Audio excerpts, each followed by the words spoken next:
opposition doing, Mr. Speaker? What am I doing? I'm standing in the House of Commons. Where's Waldo, Mr. Speaker? He's hiding. We know he's in the House of... We know that he's in Ottawa today. We know that he's in the... If the Conservatives want the truth, we'll tell them the truth. Yesterday from the Prime Minister really freaked these Conservatives out because they saw the ambition in that speech. And not only did they see it in that speech today, as the Prime Minister stood with the Speaker, we will take no lessons from these Conservatives. Trust me on that. future. They know that the youth... The only thing that's revolting are those answers.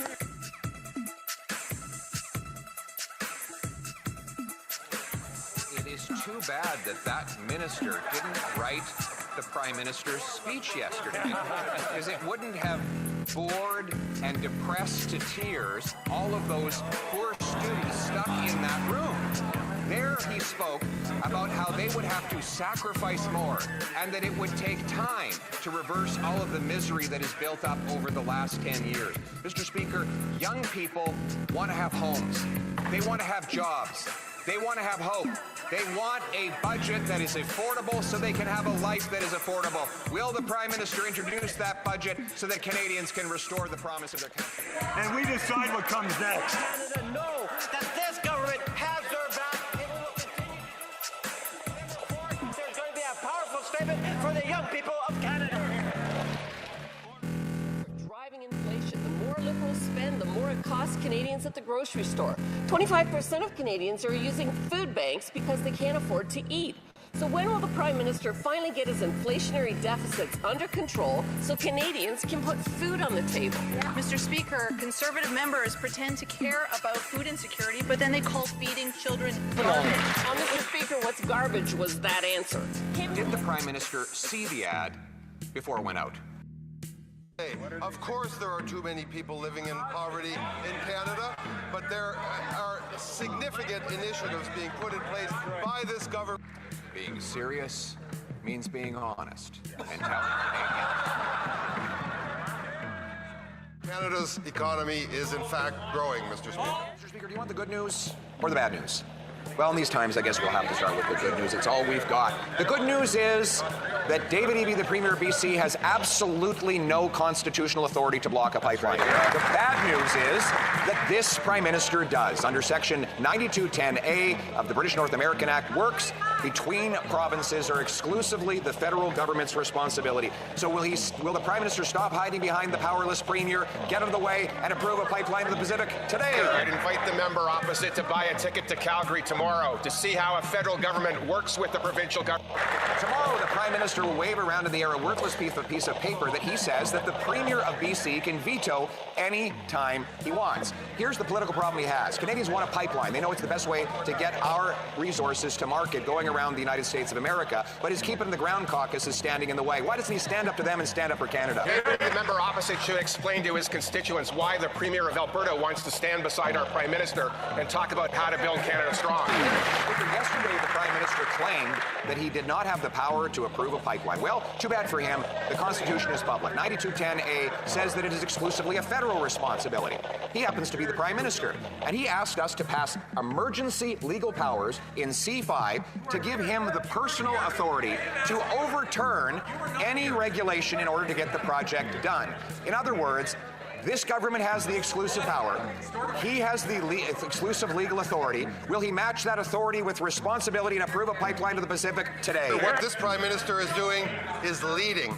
He's leading on building national projects. He's leading on building port capacity. He's leading on making Canadian steel, lumber, aluminum, and various commodities more available for homes, for big projects, to put people, unionize people, men and women from every part of this country to work building our great country. That's what this Prime Minister is doing. He's leading. What is the Leader of the Opposition doing, Mr. Speaker? What am I doing? I'm standing in the House of Commons.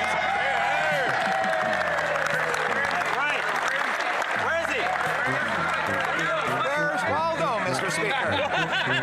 He's hiding. We know he's in the House. We know that he's in Ottawa today. We know that he's in the. I think we're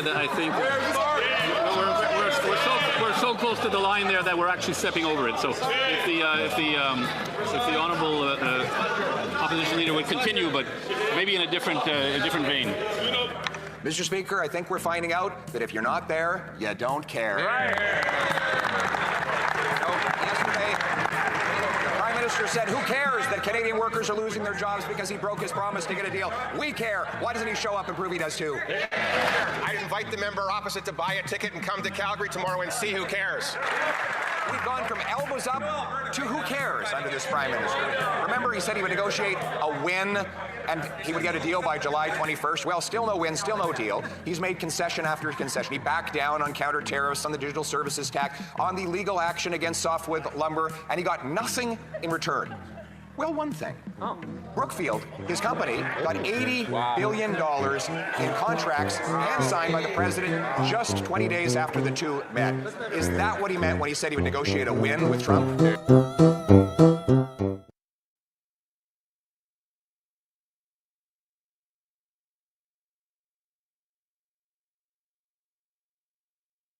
There we go. Maybe it's much better with the mic on. Welcome to the NAP, the no answer period, where we cover question period, prefaced by a review of the far left evil that has beset our land and the events that surround it. The NAP precedes a question period by about 45 minutes, and we'll cover the lower house until the government decides to stop showing up. And we also keep score, described in the description down below. Basically, they ask questions and they don't answer. When they don't answer, that's a NAP, a no answer. Of course, the Liberals ask questions of themselves. FBQs, freebie questions, and those usually have an answer because, you know, they make themselves look good. Sometimes they do provide an answer, but even then, when they do provide an answer, they still manage to throw in some lies sometimes, and we do keep track of the lies up to a maximum of 3 when a minister stands up to reply, or deputy minister, or whoever it is they've targeted to actually say something. And I'd like to thank all my subscribers and followers who have done so. And for those who are live right now, I saw a lot of people coming in and out on the YouTube side. And of course, now there's 2 more. Excellent. And of course, give us a thumbs up, follow, share, subscribe, and all that stuff. We're streaming on 3 platforms, Rumble, X, and YouTube. And let's get right into it. As we saw, there was a bit of a long intro. I'm doing it again. The intros are supposed to be kept under about 2.5 minutes. Then, of course, I've been adding a little file at the end to try to shorten it up. But then there was so much exchange back and forth that I figured, we'll just put it in. It would have been a separate ORNAP video, and I still put 2 of those out today. I think we may have a little look at those. But before I get into that, let's go look at the show side and do our quick update on the ostrich situation. Of course, Rebel News is continuing to keep the story alive. They've been posting a series of stories almost every day this week on the protests that happened on the weekend, protesting against the Canadian Food Inspection Agency over their controversial mass killing of hundreds of ostriches. And protesters across Canada have been demanding answers from the federal agency and why they carried this out and why they did what they did. And as a public service announcement, remember everyone that your media is run by the Liberal government. What's going on here? My other laptop just, oh, there it's back. Yes, the media is run by the Liberal government through this system here. Of course, they've put in some other acts along the way. You ever asked yourself why you can't see the news on Facebook anymore? Yeah, the Liberals did that to you. That's right. They did a lot of things that just to make themselves money, and in the process, they don't care who they hurt. There were a lot of independent people who would like to put their stuff out on Facebook. All that got squashed, right? They just can't leave well enough alone. So when you see your news from CTV, from CBC, from Global, from the Globe and Mail, or the Globe and Pale, as sometimes called, or the Toronto Red Star, or even the National Post, just remember they are qualified Canadian journalism organization, which means every single person working there is getting close to 30 grand a year in subsidies. You pay that person from your tax dollars, people. Yes, you pay for your own media to lie to you.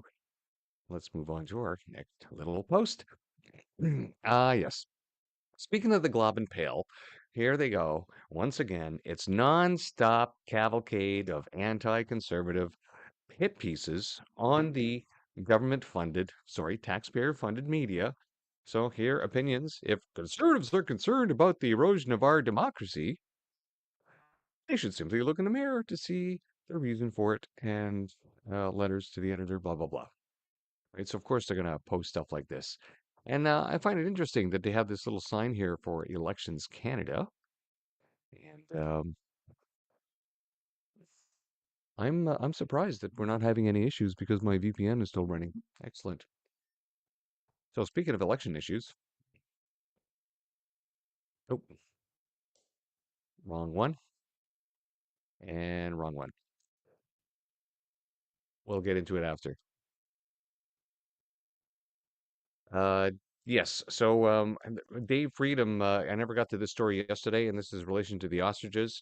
Uh, the only reason they were able to capture a lot of this footage is because of the Nikon that he was handed, and when Mike Rudd, a retired veteran, was able to climb up that area and get this footage. And the only reason I got this footage, without that footage, we would not have known all of this that you see right here.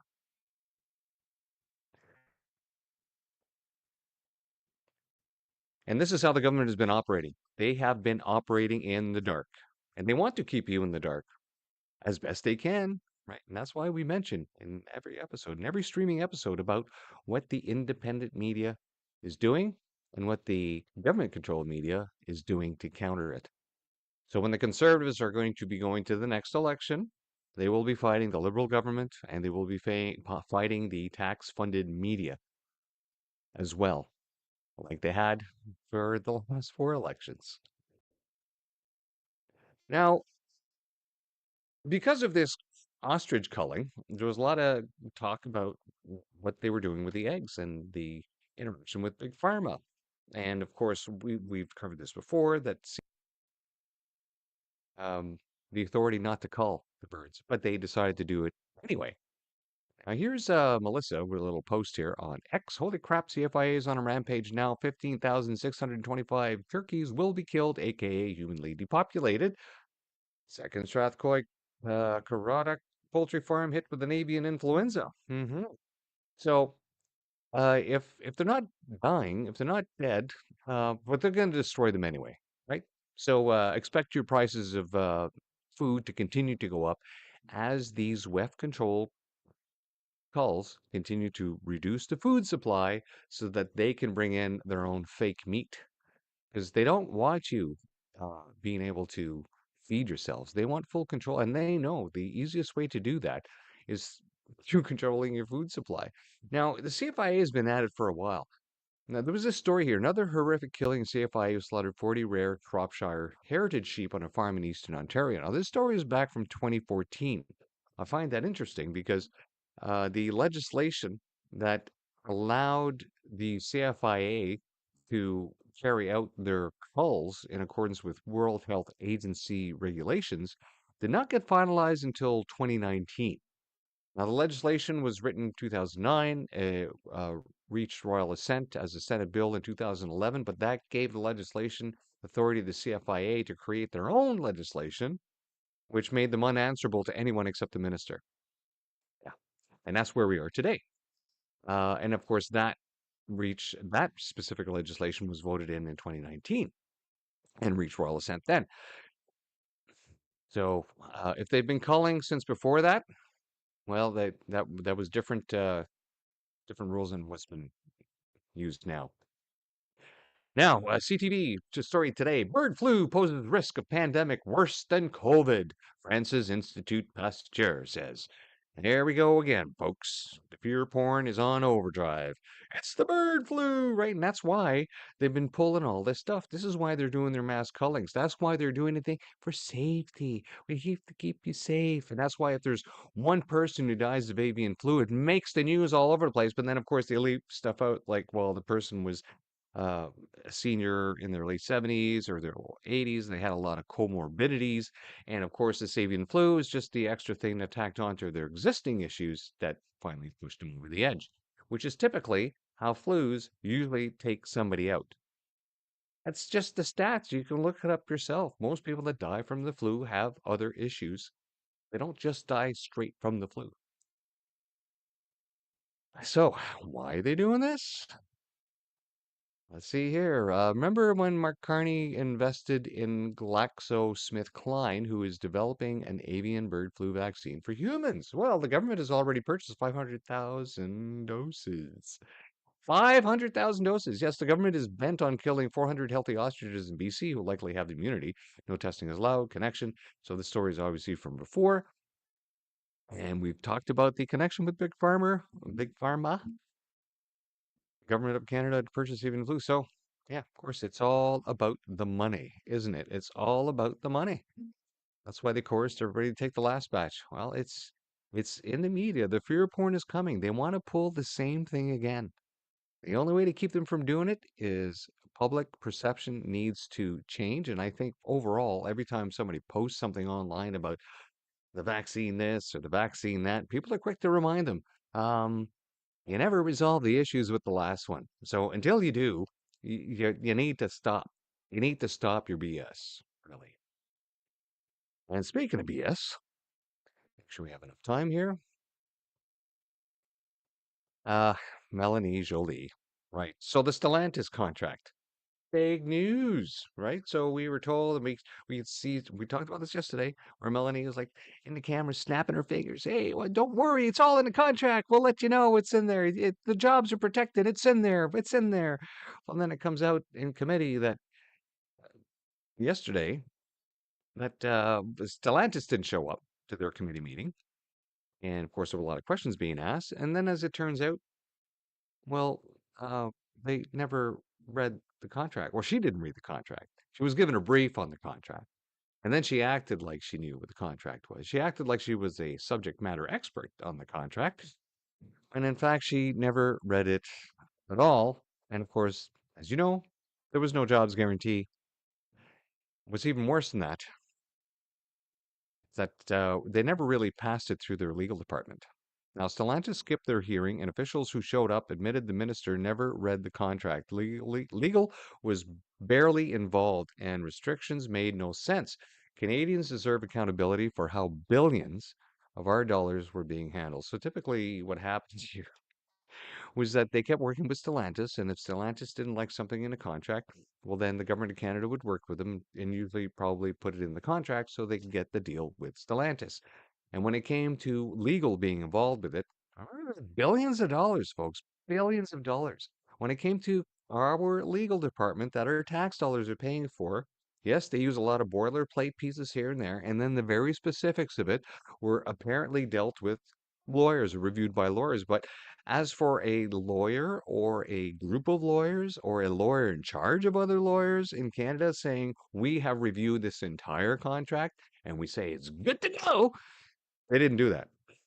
Now, private industry, if they were spending $1 billion, guaranteed they would have had a legal department, a legal wing to say, review this. We're spending a lot of money. And if it doesn't get spent right and we get boned, we want somebody to be held accountable, which would be you, legal people, which is why we're hiring you to make sure everything is good to go. Canada doesn't care. These government clowns don't care. They have no accountability. There's no punishment whatsoever for doing a super hard job, bad job, not hard job, a bad job in public service. And what's crazy is that from department to department, what the Liberals have been doing to ensure that you really don't know who's authorizing what, is that you just keep moving the deputy ministers around. So you got deputy ministers in each of these departments that really run the show. And then when a minister steps in, the deputy minister is pretty well, okay, you're the figurehead. Yes, we have to follow what you do, but understand we have a department here and this is how we're running it. So I'm your right-hand man. Run it by me. I'll let you know what's, and then we'll give you the briefs and everything. That's pretty well how it works for the ministers. But the deputy ministers are also the ones in this case here that would have had to sign off on this contract, would have to review the contract. So as it turns out in this committee meeting, the deputy ministers that are there now, well, they weren't there when the contract was created. So they don't really know what's in it either. In fact, you do know, if you want to know who does know what's in the contract, his name is Francois Philippe Champagne, our finance minister. The lawyer on this side of the house Mr. Speaker, I'm a lawyer. Yeah, he's a lawyer, all right. And he's the one who apparently was involved in writing the contract that didn't ensure that these jobs were going to be saved after spending billions. Let's just listen to a bit of this here. The entire contract? You would have a lawyer. Has the minister seen the fully unredacted contract? No. Has Privy Council, has PCO seen this contract unredacted? There's no sound.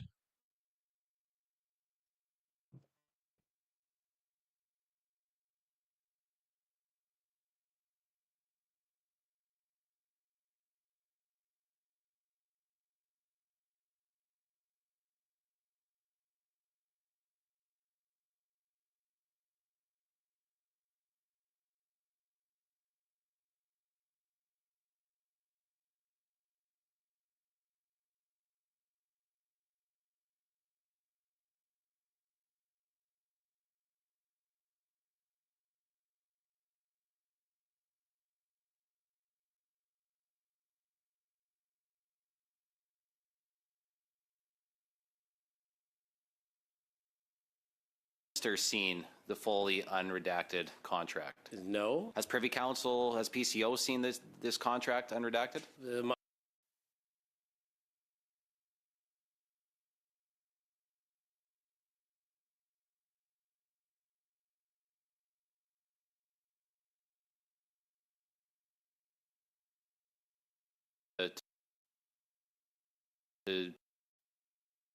To see it? Is there a legal department that would have seen this? You're telling me the legal team for a $15 billion contract doesn't see the entire contract? You would have a lawyer sitting beside you, which would be normal for any other private company to have lawyers in the room when you're making these negotiations, because they're going to see those details.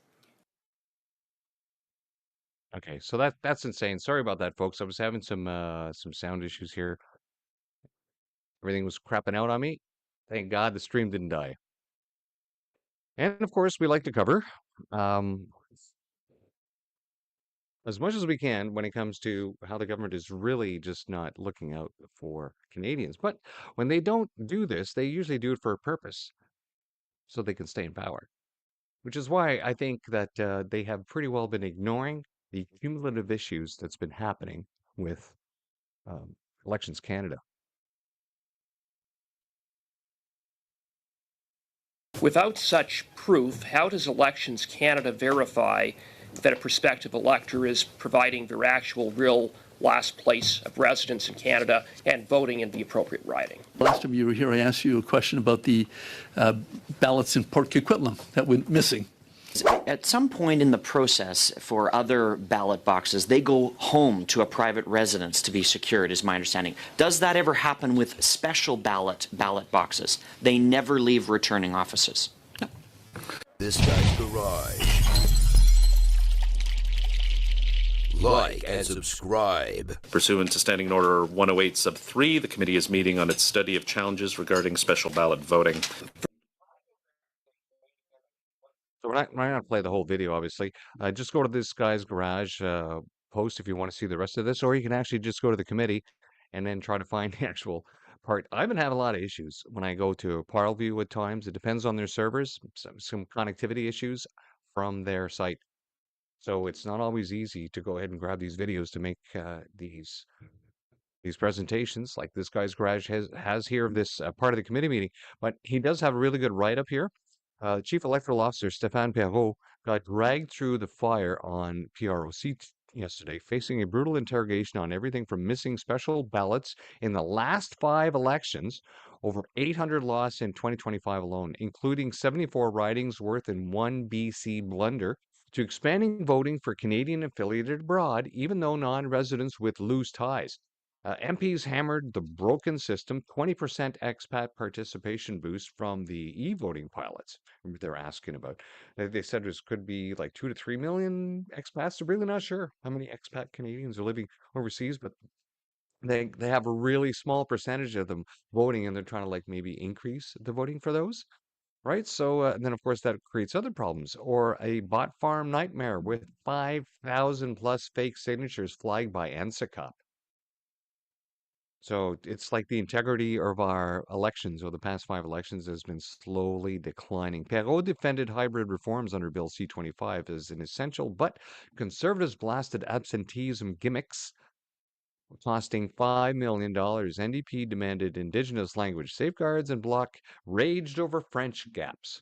The real heat? Well, special ballot fiascos, late returns, uncounted votes, and diplomatic offices turning away expats, while abroad affiliates like dual citizens or long-term expats get easier access, raising who's really voting alarms. From 2021's 15% drop in virtual turnout to 2025's 800 ballot debacle. No outcome changes, but trust. Is the trust shattered?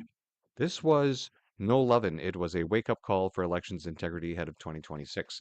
There was another election thing that I remember from the last election. There were a lot of workers out in the wilds, uh, whether it be gas fields or working out in mines. Now, this was just one story from one area, but there was these people, when they go out to these camps to work, they're in for 2 to 3 weeks and then they're out for a week.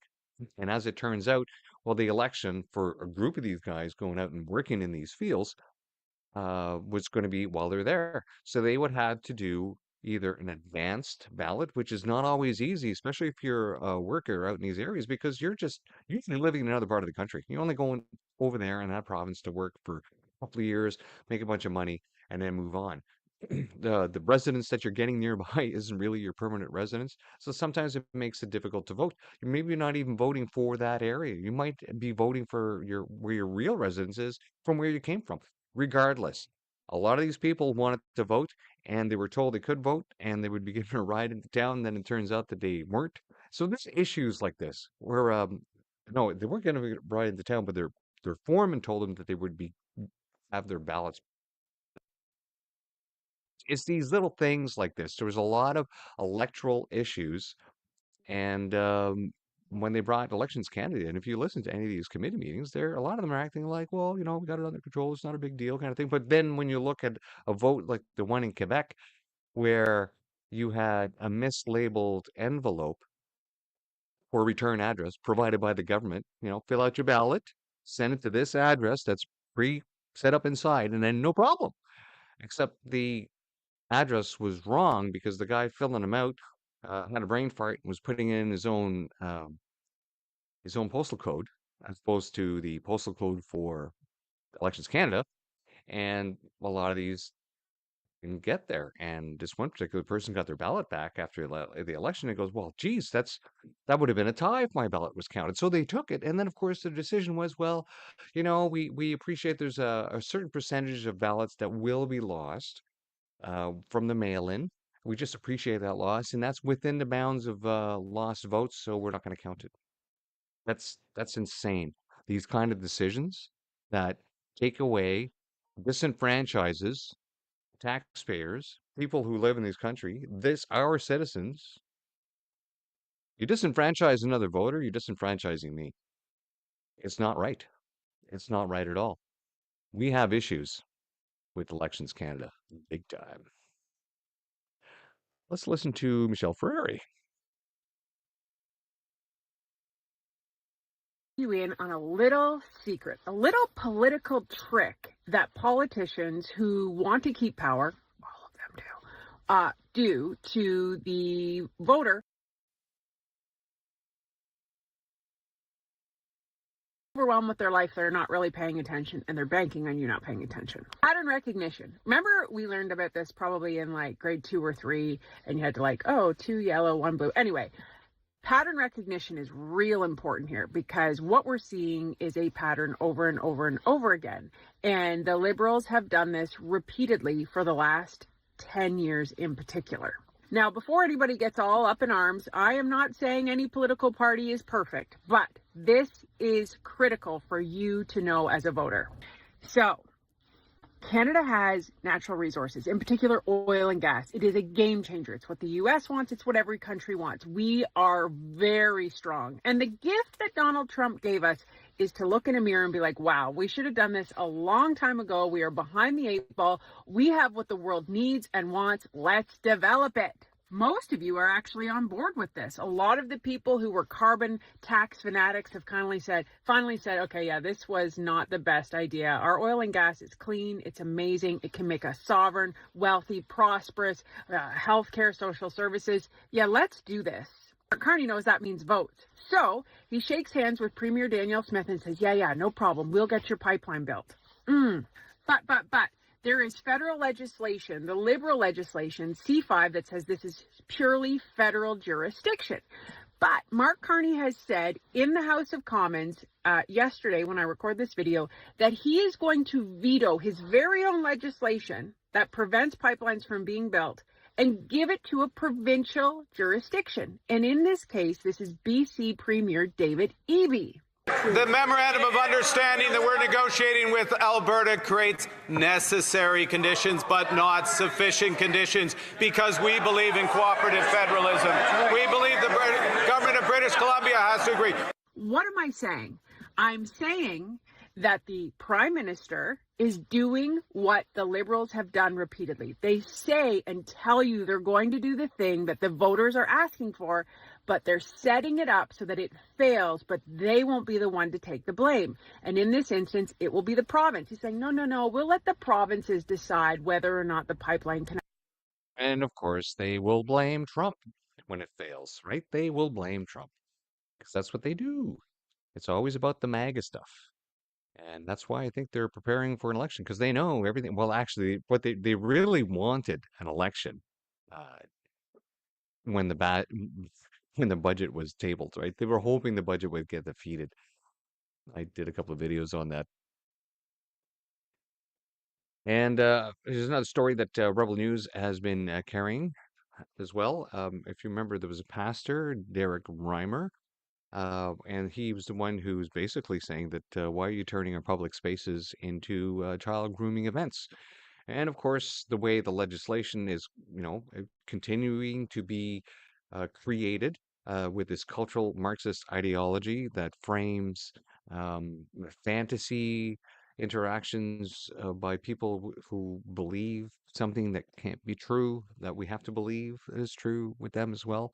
Anyways, they're creating these horrible little atmospheres that are brainwashing kids. And of course, we have people with proper ethics and values that are saying, maybe you should think twice before what you're doing to children. And they don't like that. Oh, no, because as part of the cultural Marxist ideology, you're not trained to actually defend your position. You're trained to attack anyone who questions your position. That's right. You're trained to call them racist, to call the police on them, to say their words are violence when they're just trying to get to engage you in a conversation.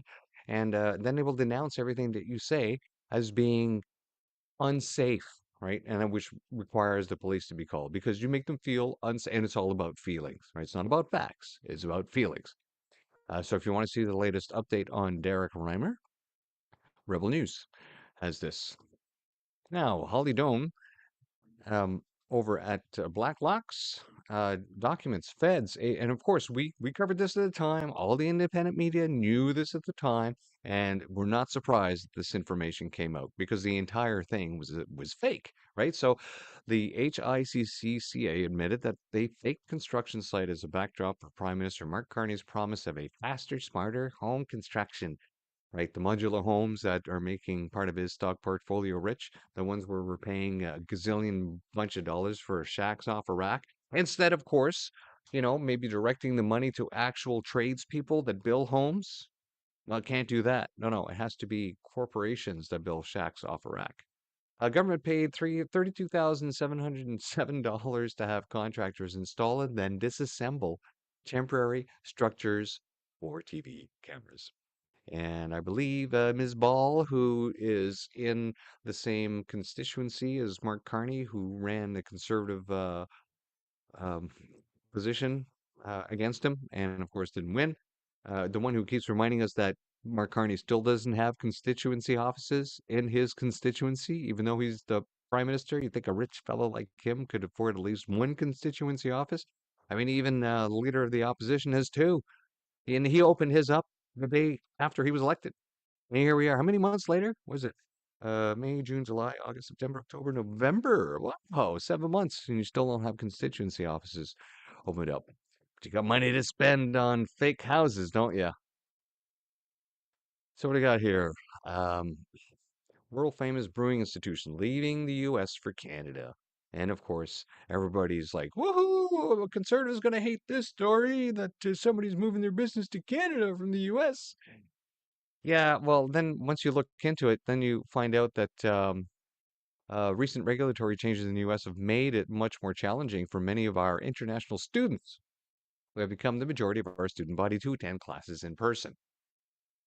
I don't know if that's true or not. I don't know if America is making it more difficult for students, legal students, to go into the States. Maybe they're just making it more difficult for people going into the States, saying, how do we know you're not going to pull the refugee card after you're here? I don't know. Maybe that's what they're doing. But of course, it's never the full truth that they tell you when they publish a story in QCJO media. Yeah, of course, here's Ryan right at the top. Leveraging existing support, the school had financial difficulties during the pandemic and had to rely on support from L'Allemande Inc., its Montreal-based owner. Yeah, so U.S.-based, world-famous brewing institution leaving U.S. for Canada? Oh, it turns out they're already here. Can't trust the media. Can't trust the media. We got a few minutes here. Let's listen to in the Parliament yesterday. Carney's carbon scam. Should we get this paused here? Carney's memorandum of understanding, the MOU, with Alberta is to include billions for carbon capture from pathways. And I've said this before. Every time they talk about, oh, we're gonna invest into Canada, we're gonna spend a bunch of money, we're gonna give money to these people there, they always make these conditions in there to ensure that it keeps funding the green scam machine. Right? Oh yeah, so we have money for you to invest, but you have to ensure that part of your business includes this and includes that and does this, or else you don't get the money. So they always have all these conditions. They can't just say, "Are you in trouble? Are you in trouble because the Liberals just decided not to develop our natural resources for the past 10 years, and we've chased so much personal investment, and 2 out of every 3 jobs is government now in Canada instead of private industry, and we're a sinkhole, so we're really sorry about that. But if you're gonna give us some money, yeah, you know what? You're gonna have to be part of the green scam." So the Brookfield Fund Company, Carney, bonus pay is tied to investing $300 million in a top carbon capture company linked to pathways. Now, David over at Moose on the Loose covers this repeatedly using this massive chart that he has, and he explains it through how he's been working the math, some of the projections in the amount of money that Carney was going to make by moving around some of these investments from our tax dollars, or promising the investments that is increasing these share prices, is a little less than what it was. But regardless, Carney is enriching himself through these policies. But remember, does he care? I don't know if he cares. Let's listen to Coop. Mr. Speaker, it is being reported that the government's MOU with Alberta includes a multi-billion-dollar investment in carbon capture with Pathways Alliance, the premier carbon capture company connected with Pathways Alliance is none other than Entropy, which is owned by none other than Brookfield. Is the reason it has taken the government so long to get a deal with Alberta because the Prime Minister has been busy getting a deal for Brookfield? Honourable Minister of Natural Resources. Speaker, I hate to break up their conspiracy theory, but Pathways is actually owned by 6 large oil companies, not Entropy. Member for St. Albert, Sturgeon River. Mr. Speaker, the very Brookfield fund that the Prime Minister stands to make millions of dollars in future bonus pay invested $300 million in Entropy. So, in the face of that, can the government provide the assurance that the deal negotiated by the Prime Minister will in no way benefit Entropy and, by extension, the Prime Minister's financial portfolio? The Honourable Minister of Natural Resources. Mr. Speaker, here we go again, conspiracy theory. We're focused on building Canada. We're focused on working with Alberta to... So it's nothing but gaslighting. Nothing but gaslighting from the Liberals, even when they're given the facts during the question period. Oh, it's a conspiracy. It's lies, and they're getting so desperate that it's bad enough they don't answer questions. But I think this does very well to go into this next supplement. Let's see if I grab the right one. A pizza shop is more productive than this Prime Minister because at least they know what business they're in and they know they need to deliver in a competitive marketplace.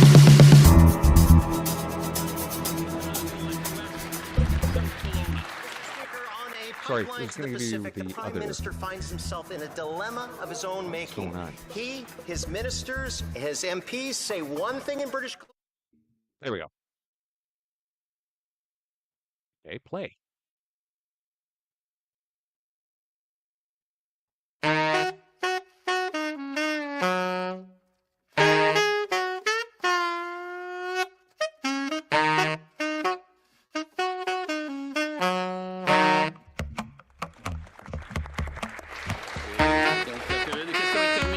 This concludes question period for today. Yes, it is. The Honourable Member for Charleville-Beauce-Saint-Charles. Mr. Speaker, with all due respect, you prevented me from asking a question regarding the operations of the government. If you will now allow me, I will ask the question. It wasn't involving the operations of the government. It involved a provincial legislature. It, in all semblance, had nothing to do with the politics of this federal government. Now, people need to appreciate, right? The speaker does have a big job to do. He's going to manage a house of clowns, right? You got 343 seats there. Well, 342 if he's sitting there, or maybe less with the other deputy speakers in the wings. Regardless, it's a lot of people to manage. And they're all bickering and stuff, and he's got a very tight schedule to adhere to. So if he makes a judgment during the House when it's sitting, well, it's got to stand, right? Now they, of course, they can appeal it. They appeal it afterwards, and they can do their stuff. And this point of order that was brought in yesterday at the end of the sitting was very to the point. Now you'll see some other people also standing up. But it was curious that he said this because, and I noticed it earlier. I was wondering why for the past week and a half, with the Liberals getting more desperate because the Conservatives keep calling out what's been happening. So all the Liberals have left now. They can't keep going back to their well with the same, oh, we're going to give you a free lunch and free dental and free babysitting for your kids. And I'm sure we're going to give you something else free soon. But you people are mean. Please leave us alone. And you're so mean. You're talking down the Prime Minister, and that's bad. You shouldn't be doing that. That's not really good for the country. And as well, you people are saying bad things about the migrants, and then of course you're calling into question too many things about ministers. It's just not right. So they're getting desperate, right? But to the point where in question period, the Liberals have been asking questions of the Conservatives. And I'm like, what the hell why isn't the Speaker saying, excuse me, this has nothing to do with government business. Why is the government asking questions of the opposition? Well, apparently, from what the Speaker said for these points of order, doesn't seem to jive with what he hasn't been doing. The Honourable Member for Mégantic-l'Érable-Lotbinière. Mr. Speaker, with all due respect, twice today, you have prevented a member from Mr. Speaker, during QP, if I may finish, I won't be long. Twice now, you have prevented a member from finishing their question. A question that did have relevance to the government. I am sorry, that is true, that it happens from time to time. The Honourable Member for Berthier-Maskinongé is rising on a point of order. Yes. First, Mr. Speaker, if I may, on the same point of order. With all due respect, we have the right to ask questions about what is in the media, TVA, Radio-Canada. We have the right to ask questions about current affairs in the House. In my view, the question did not concern federal government policies or programs, nor did it concern the federal cabinet. That is why I did not allow the question. Does the member have a further point of order? Yes, on a different speaker. That he doesn't care. The Honorable Government House Leader. Mr. Speaker, last week, the member for Prince George Peace River Northern Rockies took up MAGA accusations stating that immigrants slowed down the Canadian economy. I think Canadians deserve to know if the leader of the opposition approves of those comments. Speaking of serious matters, Mr. Speaker. In English. Last week, the member for Prince George, Peace River, Northern Rockies repeated MAGA claims that immigration and immigrants are a drag on the Canadian economy. I think Canadians want to know from the leader of the opposition. Not from the top, but let's take a little pause and let the noise level drop a bit, and may the House Leader may continue. So the member said, repeated MAGA claims that immigrants are a drag on our economy. I think Canadians want to know whether the leader of the opposition approves this kind of language, and will he sanction the member, yes or no? The Honourable Leader. Mr. Speaker, things are getting out of hand on the other side of the House. Repeating of these MAGA claims came in the wake of the member for Calgary Midnapore questioning the Prime Minister's loyalty to Canada. I think we can all agree that those are comments that no Canadian can take seriously. My question is, does the leader of the opposition take them seriously? If he doesn't, which he must surely not, would he tell the House and would he tell his member to apologize for those comments? In my view, the question did not concern federal government policies or programs, nor did it concern the federal cabinet. That is why I did not allow the question. Does the member have a further point of order? Yeah. So it's strange. It's strange that rules for thee, but not for me, seems to be the thing. So when the Liberal government is running out of excuses to not answer questions, or if they're just calling everything a lie that the Conservatives bring forward, or call it a conspiracy theory, or accuse them of being MAGA, when all that runs out, I guess it's good to have a speaker in bag for you, just to say, oh, no, you can't bring that up in the House. How convenient. Not saying he did it on purpose. I'm just saying it's there are no coincidences. We're still in statements by members, so I think we have enough time just to have a quick look at our other video.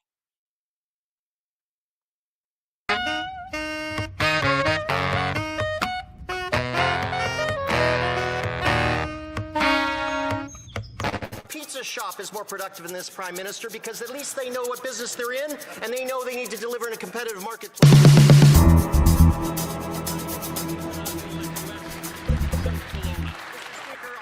Pipeline to the Pacific, the Prime Minister finds himself in a dilemma of his own making. He, his ministers, his MPs say one thing in British Columbia and another in Alberta, and now he's perched squarely on the fence. Under Section 9210 of the Constitution, the decision is his government's alone. So will he side with the national interest to build a new pipeline, or will he bow to President Trump and keep a supplicant to American interest instead of diversifying our energy exports? The Honourable Government House Leader. Mr. Speaker, maybe we should come at this another way. That member is a British Columbia member. Is he really suggesting, even given the constituents he represents from First Nations, is he really suggesting that the Government of Canada, without the consent of the province of British Columbia, without consultation. All right, we're up.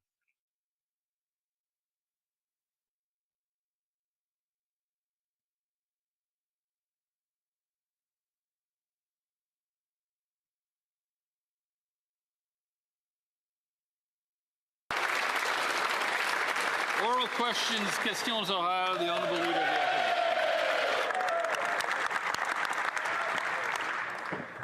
In what year will construction begin on a new pipeline to the Pacific? The Honourable Government House Leader. Mr. Speaker, the world is changing rapidly. The United States, the world's largest economy, is fundamentally reshaping all of its trade relationships, causing major disruption and upheaval for Canadians. It's time to transform our economy from one that is reliant on a single trading partner to one that is stronger, more self-sufficient, and resilient to global shocks. To these ends, Canada and Alberta share the same ambitions: diversify our export markets, make Canada an energy superpower, and build a stronger, cleaner, more independent, more competitive economy. Honourable Leader of the Opposition. All right, he can't tell us the year in which construction will begin. Can he tell us in what decade will construction begin on a new pipeline to the Pacific? The Honourable Minister of the Environment and Climate Change. Mr. Speaker, today is a really important day because we are taking important steps forward on cooperative federalism. The Prime Minister has been clear, and we've always known, we cannot reach our climate objectives if we are not working with all of the provinces and territories. Today, Alberta has committed to work with us on clean electricity regulations,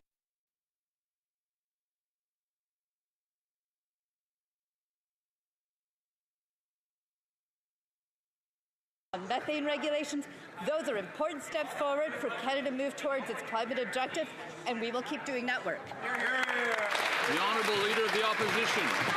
So they don't know the year that construction will begin. They don't know the decade that construction will begin. And the Environment Minister couldn't even bring herself to utter the word pipeline in her answer to the question.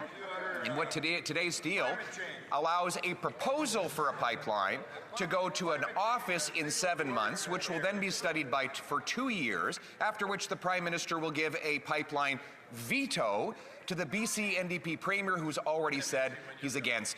Isn't this pipeline going to be built in the year never? The Honourable Government House Leader. Actually, Mr. Speaker, this is a big, large, great, grand day for Canada. Our government has reached an important MOU with Danielle Smith, the Premier, and the province of Alberta that creates an energy transition in all aspects of energy. It sets the stage for an industrial transformation. It will make Canada stronger, more independent, more resilient, and more sustainable, and it will include the largest carbon capture project in the world.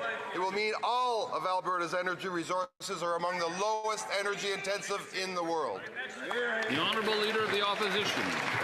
Don't tell us when a pipeline will be under construction. Let's just unpack the Prime Minister's allusion here. He's telling the Keep It in the Ground caucus of the Liberal Party that they just need to be quiet because there won't be a pipeline anyway. What he will do is delay it for several years until after a prospective election, during which he can dangle a possible pipeline in front of the people, but after which he can hand veto power that is not in the Constitution over to the BC NDP Premier, who will block the thing from ever happening. Isn't it true that this isn't a pipeline? It's a pipe dream. The Honourable Government House Leader. Mr. Speaker, the country, indeed the world, is calling out for serious leadership, for cooperative leadership, for leadership that brings people together and parties together. I don't think this leader has any conception of what is required to do the kind of development that he is proposing. Of course we will consult and deal with the Premier, the duly elected Premier of British Columbia. Of course we will and have a duty to consult with First Nations. Of course we will do this in a cooperative way. We'll do it in the Canadian way, and we'll do it in the right way, Mr. Speaker. The Honourable Leader of the Opposition. Mr. Speaker, they will stand in the way is what they will do. We know that the only thing stopping a pipeline from Alberta to the Pacific is the Prime Minister. Let's unpack the legality of it. The Constitution, Section 9210A, gives the federal government exclusive approval power for a pipeline. Bill C-5 A bill the Prime Minister pushed through the House of Commons, and we even supported him, gives him the power to approve it. So we only need him to do one thing for this pipeline to happen. Get out of the way. Will he do it? Honourable Minister of the Environment and Climate Change. Mr. Speaker, when Canadians elected our government, they were clear. They wanted to see us build a strong Canada, and they wanted to see us build it well and build it together. They wanted to see that we could work together as a country, and that means that we do things like this agreement with Alberta that helps us move forward on industrial carbon pricing, moves forward on methane regulation, moves forward on clean electricity, but also respects other jurisdictions like the province of British Columbia, with which we must seek agreement. The Honourable Leader of the Opposition. Well, she accidentally told the truth, Mr. Speaker. She didn't say that it moves forward on a pipeline. She said it moves forward on an industrial carbon tax. A carbon tax that will increase the cost of everything it takes to build a home. So it's a tax on homes. On everything it takes to grow food. So it's a tax on food. It's a tax that drives production out, paychecks down, and the cost of living up. Meanwhile, it does not move forward with a pipeline. We as Conservatives believe in clearing the way to get pipelines built. In other words, we would build a pipeline without a carbon tax. They would build a carbon tax without a pipeline. Again, Mr. Speaker, I suspect Canadians are straining to find the Leader of the Opposition credible on any of this. What this Memorandum of Understanding does is create a carbon capture and storage system that will lead the world. It will include, of course, bringing together of partners with whom we have a duty to consult and with other jurisdictions. It will create jobs in the electrical system. It will create construction jobs. It will create opportunity across Western Canada, Mr. Speaker, but most importantly will make Canada an energy superpower. Why can't the Leader of the Opposition see that? The Honourable Member for Belleuil-Chambly. Mr. Speaker, on November 27th, today, this government will have completely betrayed climate goals and people who have suffered from climate events. To help the leaders of oil companies who are often American, the Prime Minister has signed an agreement that will force him to ignore the leader of BC, ignore First Nations. So, with this happening to BC, will Quebec be next? The Honourable Government House Leader.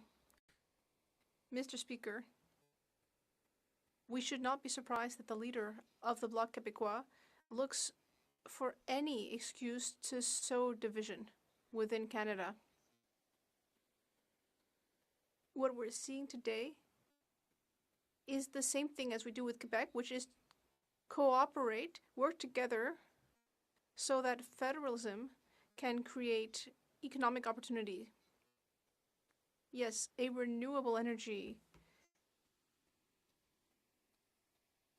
a climate of opportunity for young people. How can the leader of the Bloc Québécois object to that? The Honourable Member for Belleuil-Chambly. Let's not even pretend to claim that it could be because they haven't read their own documents. Because if you read it, it's pretty clear. They claim that they want a single Canadian economy, which is not the economy of BC or Quebec, but which instead belongs to Ottawa and Calgary, ignoring legislation, ignoring environmental assessment, ignoring First Nations, ignoring provincial jurisdiction. Ignoring all that, the Prime Minister is going to impose a business plan that only serves oil companies and himself. The Honourable Minister of the Environment and Climate Change. Mr. Speaker, the Prime Minister has been very clear here in this House. He stated that we also need an agreement with BC and with First Nations. But in addition, this agreement includes significant commitments to the province of Alberta regarding the industrial carbon pricing system for methane regulations for clean energy, and we will continue to work closely with all provinces in order to fight climate change. The Honourable Member for Belleuil-Chambly. It sounds like I just heard the Minister of the Environment say that she agrees with this odious agreement which has abandoned the oil and gas emissions cap and even electricity production within what she just said. Yesterday, I asked whether this government would formally and solemnly promise to never force BC to accept a pipeline or force First Nations to accept it. The government House leader, who often says the opposite of the truth, rose and said yes, he should have simply remained seated. The Honourable Government House Leader. On the contrary, Mr. Speaker, I am getting up. I am standing up. I am standing like all of my colleagues on this side of the House because we have work to do. We have the work of building a nation, working together with provinces, consulting First Nations, and building a climate framework which will enable us to reach net zero by 2050. And we will do that by working with all Canadians from coast to coast to coast. That is what we are going to do. That's what voters asked us to do. And no matter what the Bloc Québécois says, we are here to build Canada strong. The Honourable Member for Charlebourg-Saint-Charles. Mr. Speaker, in Canada's conflict of, in the Canadian government conflict of interest legislation, when it comes to the regulations that public office holders must respect, it is clearly indicated that to favor a person or organization through a person who has been retained to represent them is not allowed. The federal Liberal member for Laval-les-Îles is currently being investigated by Quebec's chief electoral officer because he participated in Ottawa flim-flammery. Can the Prime Minister confirm that none of his ministers or members are part of that flim-flammery? Next question. The Honourable Member for Charlebourg-Saint-Charles. Mr. Speaker, I once again am coming back to federal conflict of interest legislation. We know that the federal MP for Laval-les-Îles is currently being investigated by the Quebec Chief Electoral Officer. That is a fact. So my question is simple. Can the Prime Minister confirm that no member of his cabinet or caucus are part of that scandal? The Honourable Government House Leader. Mr. Speaker, that is not a question that has to do with the administration of this government. But I can confirm that all of the members and ministers on this side of the House carefully follow the ethics code, which is one of the strictest in the world. For Windsor West. Speaker, people in Windsor are tired of hearing promises. They just want to know why this Prime Minister stopped fighting for them. He said he would go elbows up in the U.S., but when he failed, he shrugged and said, who cares? Workers in Windsor care. Our auto sector and suppliers care. Conservatives care. Meanwhile, the U.S. signed an $80 billion nuclear deal with Brookfield, the Prime Minister's own company. Why is it that every time the Prime Minister travels, business only gets better for Brookfield, while Canadians are left out in the cold? Secretary of State for Labour. Mr. Speaker, I find that member's suggestion that the Conservatives care interesting, because the Conservatives voted against 18,000 construction jobs at Darlington Nuclear Project, 9,700 jobs at the Northwest Transmission Line in BC, over 10,000 jobs at the LNG2 facility, 5,000 jobs at the graphite mine in Quebec. These investments represent real progress for workers. So here's something that we should know. Conservatives vote against jobs and Canadians. Our new government stands up for workers and jobs. Good job. The Honourable Member for Windsor West. Mr. Speaker, last week we found out this government sent 500 million tax dollar payers to the European Space Agency. And guess who owns half the UK campus that money is going to? You guessed it right, Mr. Speaker, Brookfield. All the same time, Windsor workers are being shut out of plants, contracts are stalling, and families are worried about their future. Why is the Prime Minister sending money overseas, helping a company he's tied to, instead of fighting to protect jobs in Windsor, which has the highest unemployment rate in the country, Mr. Speaker?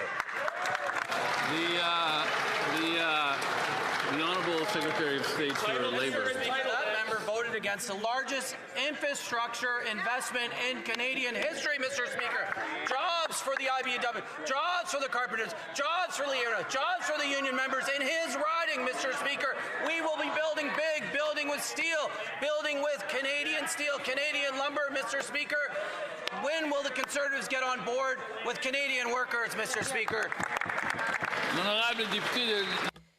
Mr. Speaker, there is yet another scandal, Mr. Speaker. In the federal budget, this Liberal government is prioritizing money for modular housing. So is Brookfield. The Prime Minister is prioritizing nuclear energy. So is Brookfield. The Prime Minister is prioritizing funds for rail transport. So is Brookfield. The Prime Minister is prioritizing data storage. And guess what? Brookfield, too. So, Mr. Speaker, why is the Prime Minister sacrificing our national interests for his own personal profit? The Honourable Minister of Government Transformation. Mr. Speaker, every time my colleague rises in the House, I recognize that he has remarkable histrionic qualities, but nonetheless, what he said doesn't make a lot of sense. When his leader was housing minister, he only managed to get 6 units of affordable housing built. On this side of the House, we will be working hard to build affordable housing, to increase housing supply, reducing pressures for first-time buyers. That's good news for Canadians. The Honourable Member for Lévis-Lobinière. I'll give some more examples, Mr. Speaker. The Prime Minister is prioritizing AI, so is Brookfield. The Prime Minister is prioritizing clean energy, so is Brookfield. Last week, we learned that the Liberals put $500 million taxpayer money, gave that money to the European Space Agency. And who owns 50% of the campus? Brookfield, of course. Why is the Prime Minister sending our jobs abroad, our money into space? Why is he placing his own financial interests before those of all Canadians?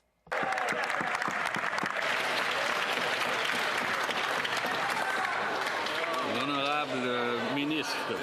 Monsieur le Président, je me demande aux intérêts de qui il pensait quand il a voté contre le budget qui prévoit une baisse d'impôts pour 22 millions de Canadiens, Monsieur le Président, le régime canadien de soins dentaires, l'allocation canadienne pour enfants, des emplois au port de Québec, au port de Saguenay, le développement économique, des emplois dans sa région au chantier des vies, Monsieur le Président. À qui il pensait certainement pas à son monde. Merci.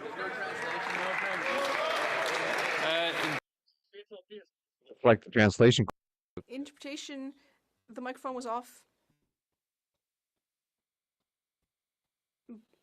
Interpretation will now resume. Medicine Hat Cardston. Speaker, the Prime It's a good thing I understand. Minister's continue to grow, but keeping his shares, options, and performance pay worth millions of dollars, every major decision the PM says he makes for Canada, like nuclear deals, AI, EU space agencies, and many more, all have the potential to make himself wealthier. While Canadians suffer, business for Brookfield has never been better. Right. When will the Prime Minister admit his conflicts, divest his shares, and prioritize Canadians' best interest rather than his own portfolio investments? Great question. The Honourable Minister of Jobs and Families. Today, the announcement with the Prime Minister and the Premier of Alberta. It's good news for workers all across this country. It's good news for workers in Alberta. It's certainly good news for skilled tradespeople and the young apprentices coming up, learning these trades. Mr. Speaker, this is an announcement about prosperity. It's shared prosperity, Mr. Speaker. It scopes in Indigenous people and creates wealth. I certainly hope that member understands this is something that will deeply benefit not just his province, but the entire country. The Honourable Member for Repentigny. Mr. Speaker, this Prime Minister's green facade is crumbling now that he's announced another dirty oil pipeline.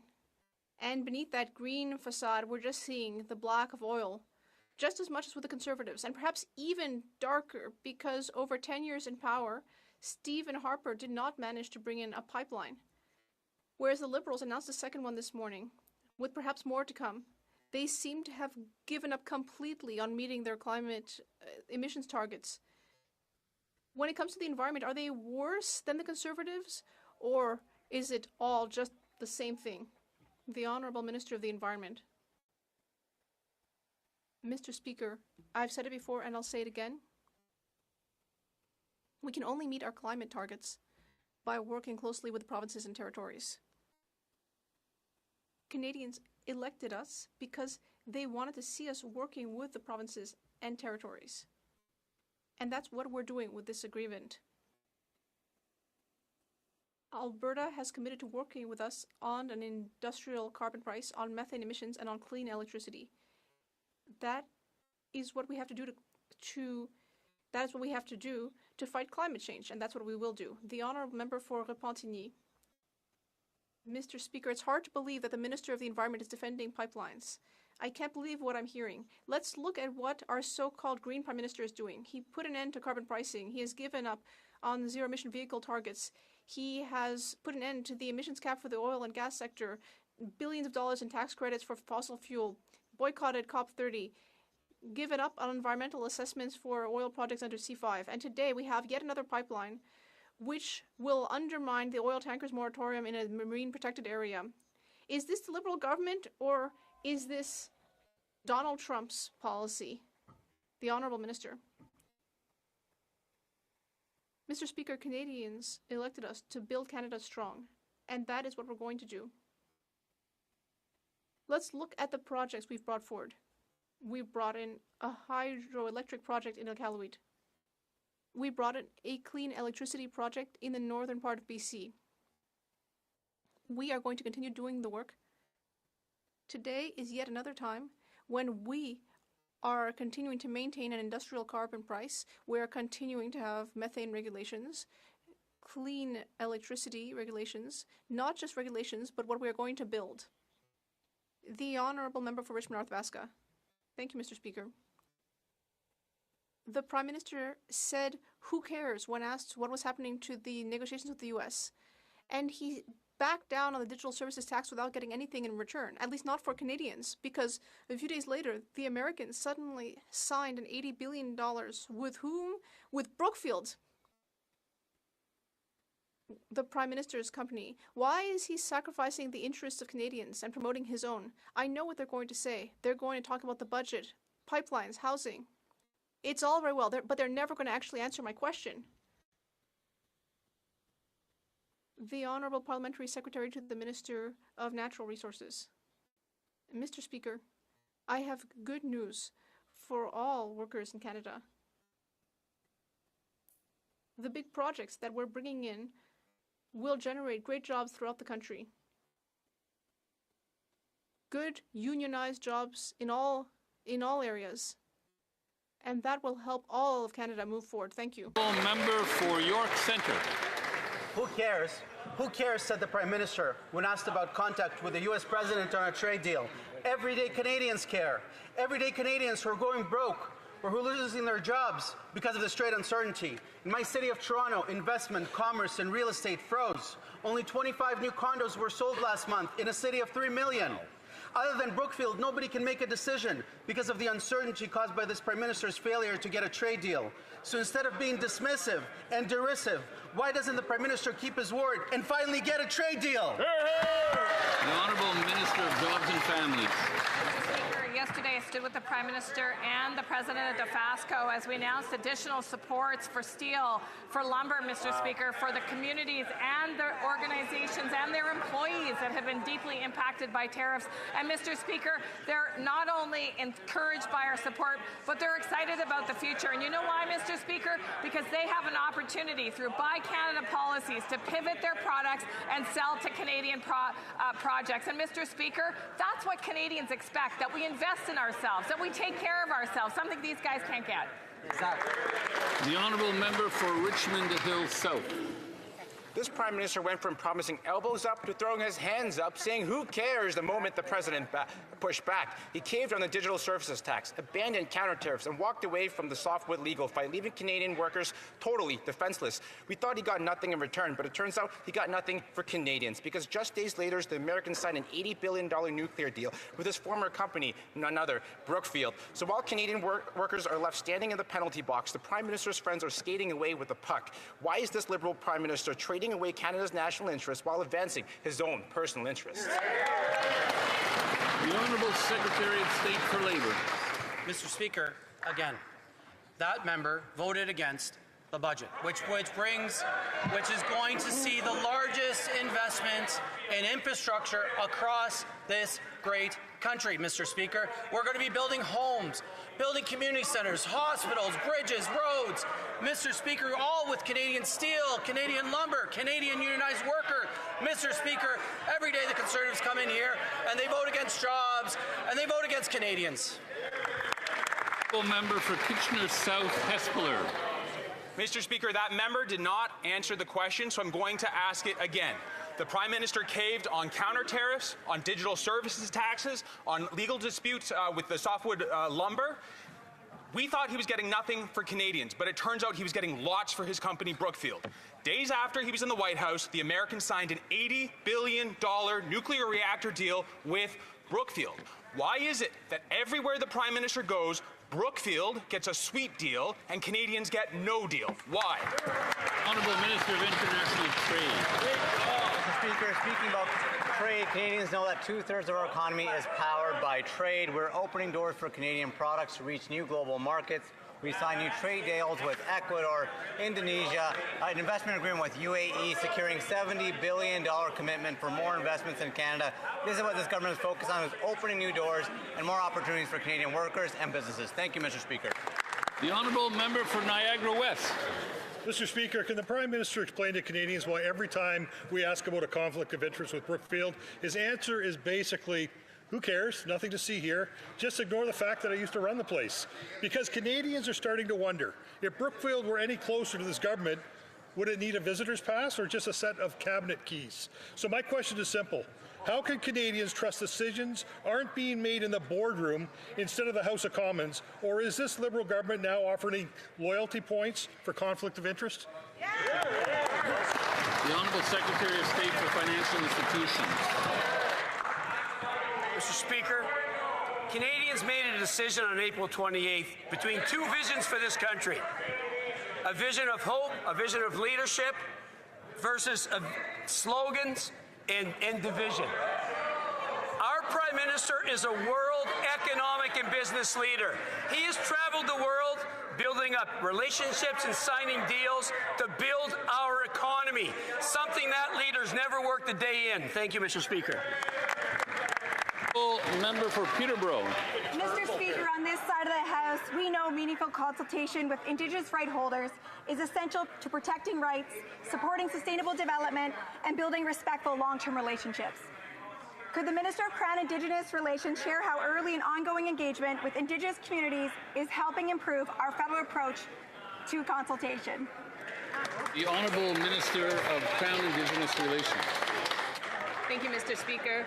All major projects will only proceed after meaningful consultation with Indigenous rights holders. We cannot and will not move forward at the expense of Indigenous rights. Budget 2025 invests $10.1 million in the federal initiative on consultation. This includes funding for consultation protocols, which set out clear, mutually agreed processes for how communities want to be engaged, making consultations more efficient and respectful. We have also invested in Indigenous-led resource centres, which provide the research, technical advice, and expertise communities need. The Honourable Member for Regina Capel. Mr. Speaker, the Liberals killed the Northern Gateway pipeline project, making Canada more dependent on the U.S. Now this Prime Minister is putting on a big show, but he's setting up another process for a pipeline to fail, with new hurdles and hoops, and worst of all, a massive increase to the industrial carbon tax. The proposed pipeline is never going to happen because this Prime Minister is giving a veto to the BC Premier. But what is guaranteed to happen after April 1st is Albertans will pay a very real and very massive hike to the industrial carbon tax. Why is this Prime Minister more intent on hiking carbon taxes instead of building pipelines? The Honourable Government House Leader.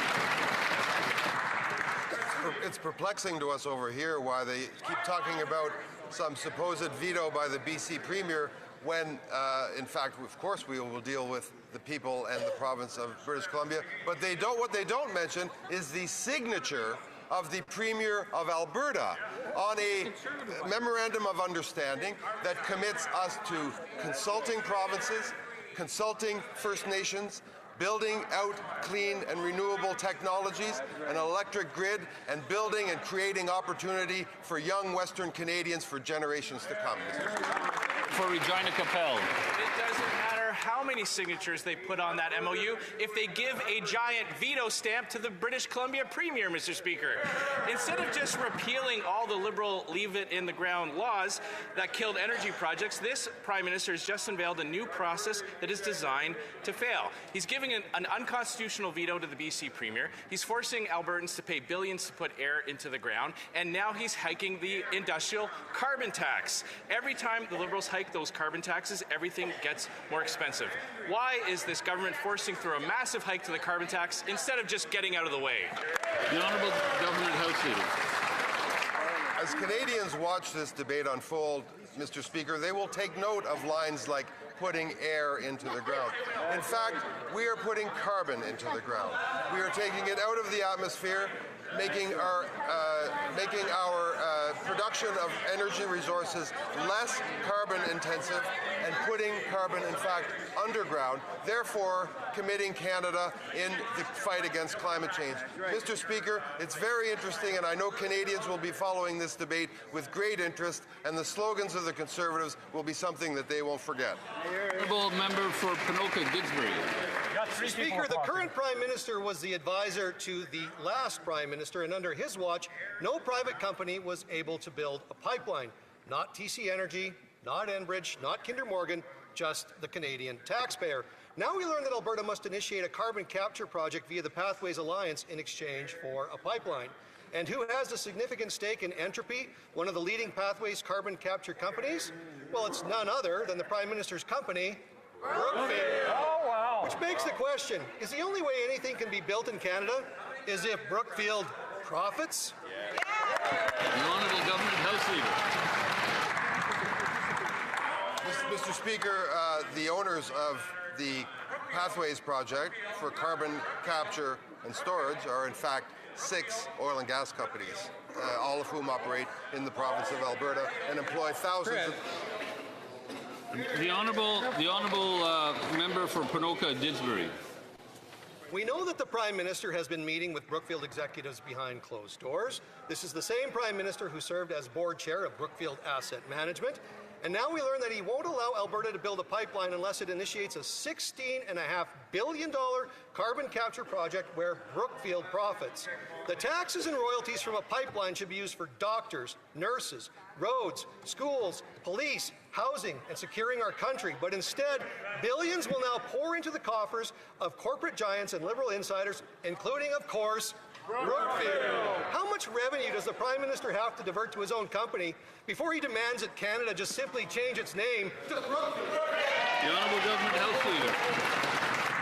Mr. Speaker, I think the members across, and maybe in particular those members from the province of Alberta, really underestimate how strongly their constituents feel about having a plan to reduce our carbon emissions, reduce the intensity of our energy production, to, yes, lead the world in carbon capture and storage, to build an energy grid throughout Western Canada that makes sure renewable energy gets across Western Canada, and most importantly, they underestimate the hopes of the parents of young Albertans who want to see a future for them in that province, and that's what this thing does today. The Honourable Member for Cloverdale-Langley City. Mr. Speaker, the Prime Minister's own cabinet and caucus are fighting over this pipeline announcement. Ministers are worried, BC Liberal caucus members are seething and angry, and leaks are coming out by the hour. Meanwhile, Canadians know the real issue. Without a pipeline to the Pacific, the United States is basically our only market for Canadian oil. We cannot reach global buyers until we have coastal access. When will the Prime Minister stop managing caucus drama and start using his authority that he already has to guarantee a pipeline built to the coast? The Honourable Secretary of State for Labour. Mr. Speaker, today is an important day because this MOU means jobs in clean energy, jobs building data centers, jobs building the largest carbon capture project in Canada. Mr. Speaker, jobs for young people, good union jobs, for the building trades, for the IBW, for the iron workers, for LIUNA, for the UA, for the millwrights, for the workers who build this country every day. The honourable member for Cloverdale Langley City. Mr. Speaker, approving a nation-building project like a pipeline to the coast is the Prime Minister's responsibility. It sits squarely in the federal government's hands. But instead of owning that responsibility, the Prime Minister is letting the NDP Premier in BC have a veto. And he's doing it to calm the anger in his own caucus, not to move the country forward. Mr. Speaker, when will the Prime Minister stop hiding behind the NDP Premier and make the call that only his government has the jurisdiction to make? The Honourable Government House Leader. Speaker, that member is a British Columbia MP. Is she seriously suggesting that the people and the government of British Columbia should have no say about a piece of infrastructure that will go across the entire breadth of that province? It's very interesting to me that that member, who represents British Columbians, would want to subtract the voice of her own provincial government from that debate. For that matter, subtract the voice of First Nations. This is a historic agreement. It sets out a path forward, Mr. Speaker, but we're going to do it the Canadian way, cooperatively. The honourable member for Pitt Meadows, Maple Ridge. Mr. Speaker, is the Prime Minister facing open rebellion?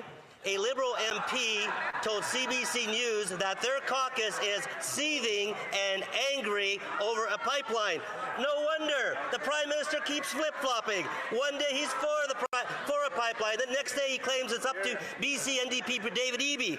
The Constitution is absolutely clear that the sole authority over pipelines is the Prime Minister.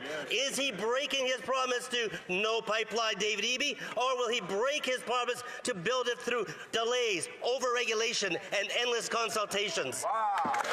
The Honourable Government House Leader. Mr. Speaker, once again, a British Columbia Member of Parliament standing up, wishing to subtract the voice of his own provincial government, the duly elected government of the people of British Columbia, who wish to have a say over a development of infrastructure that would span the entire breadth of that province. I think when that member thinks a little more seriously about this issue, he will agree that cooperative federalism and working with provinces, including Alberta and British Columbia, on things like this historic announcement today are the right way to go. The honourable member for Peace River, Westlock. Mr. Speaker, Canadians are looking for collaboration, no doubt, but the Prime Minister went around to wave just another piece of paper that promises a potential pipeline, maybe sometime in the future, but in reality it guarantees nothing. I can tell you that the only thing that was guaranteed today was that Albertans and Canadians will be continuing to pay more with an industrial carbon tax. Mr. Speaker, Canadians are looking for a guarantee. So the simple question is, can the Prime Minister guarantee what year will shovels be in the ground on this proposed pipeline? The Honourable Government House Leader. Well, Mr. Speaker, two British Columbian MPs who want to subtract the voice of their provincial government. Now an Albertan MP who questions the wisdom of the Conservative Premier of Alberta, whose signature is still wet on a memorandum of understanding that comprehensively sets out an economic path forward for her province, for the young people who wish to create an economic future for themselves in that province. Mr. Speaker, I'm amazed that these Conservative MPs from British Columbia and Alberta want to deny their own provincial governments the ability to create an economic future in Western Canada. The honourable member for Airdrie Cochrane. Well, Mr. Speaker, there is still no construction date for a pipeline, and the Prime Minister blames everyone else. The BC government, the First Nations, anyone but himself. Of course, it's really the leave it in the ground members of his own caucus that are trying to stop it. Where is Guibo anyway? But the Prime Minister could approve an oil pipeline to the Pacific without a carbon tax, without delays, without any excuses. Very true. The proof's in the pudding, and it's not a pipeline until it's built. So will the Prime Minister tell Canadians today, when will shovels be in the ground on this oil pipeline? Just give us a year. The Honourable Minister of Justice. Mr. Speaker, it's been interesting to see the Conservatives have a newfound interest in Canada's Constitution.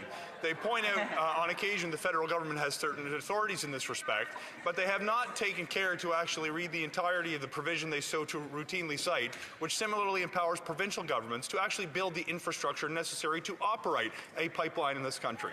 They similarly ignore Section 35 of the Constitution, which guarantees the inherent and treaty rights of Indigenous peoples in this country and requires the government to consult with rights holders who may be impacted. We can build this country if we work together. It's a shame the Conservatives, after many opportunities to govern, have failed to learn that lesson.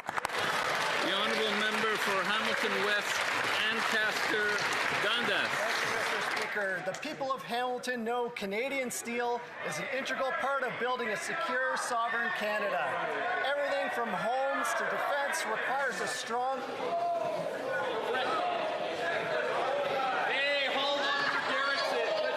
Member, I'll let the honourable member start over, but without gesticulation.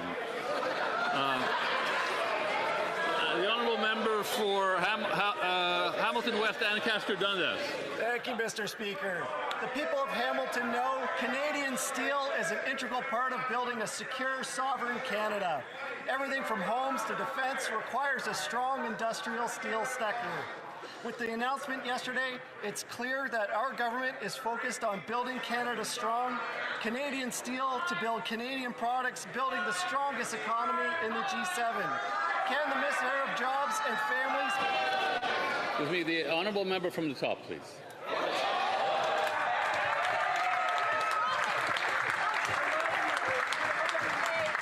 Thank you, Mr. Speaker. The people of Hamilton know Canadian steel is an integral part of building a secure, sovereign Canada. Everything from homes to defence requires a strong industrial steel sector. With the announcement yesterday, it's clear our government is focused on building Canada strong. Canadian steel to build Canadian products, building the strongest economy in the G7. Can the Minister... Obviously, some members want to hear this over and over again. So from the top.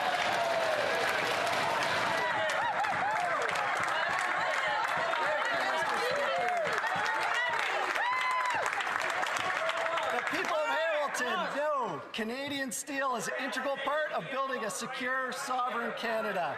Everything from homes to defence requires a strong industrial steel sector. With the announcement yesterday, it's clear that our government is focused on building Canada strong. Canadian steel from Canadian products, building the strongest economy in the G7. Can the Minister of Jobs and Families please tell this House how our government is supporting steelworkers as we transition to buy Canadian industrial self-reliance?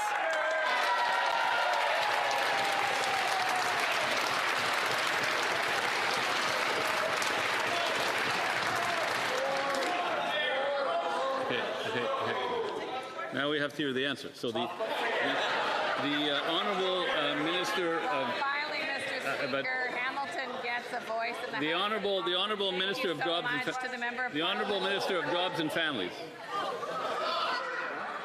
Thank you very much, Mr. Speaker. Finally, Hamilton gets a voice in the House of Commons with this strong MP who had to repeat his question 4 times.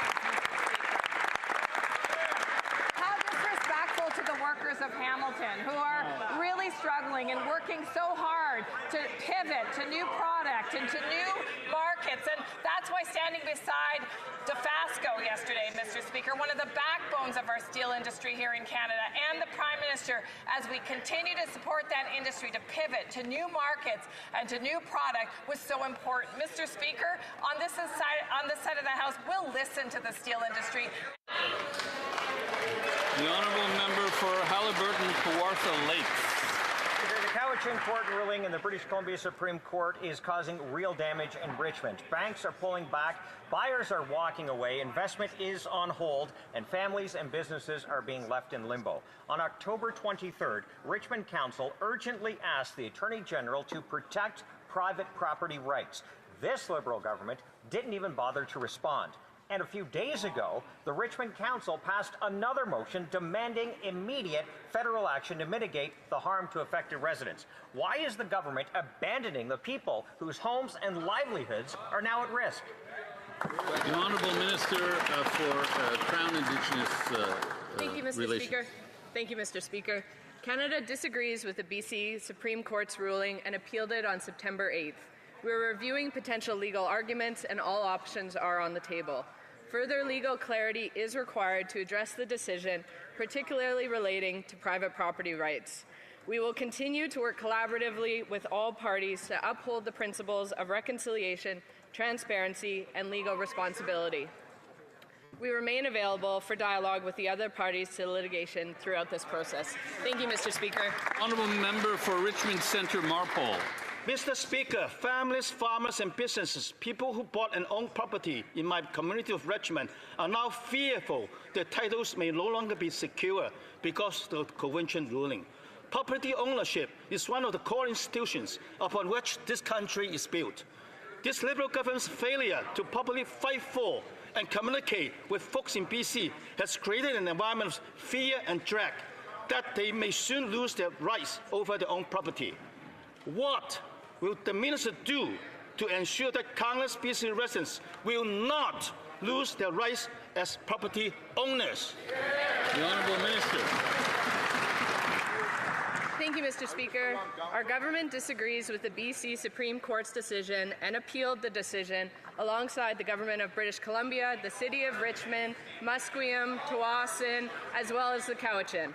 We absolutely understand the concerns of residents, which is why we've taken this step. We're reviewing potential legal arguments, and all options are on the table. As this case is before the courts, I will not comment any further. Thank you, Mr. Speaker. The Honourable Member for Cowichan, Malahat, Langford.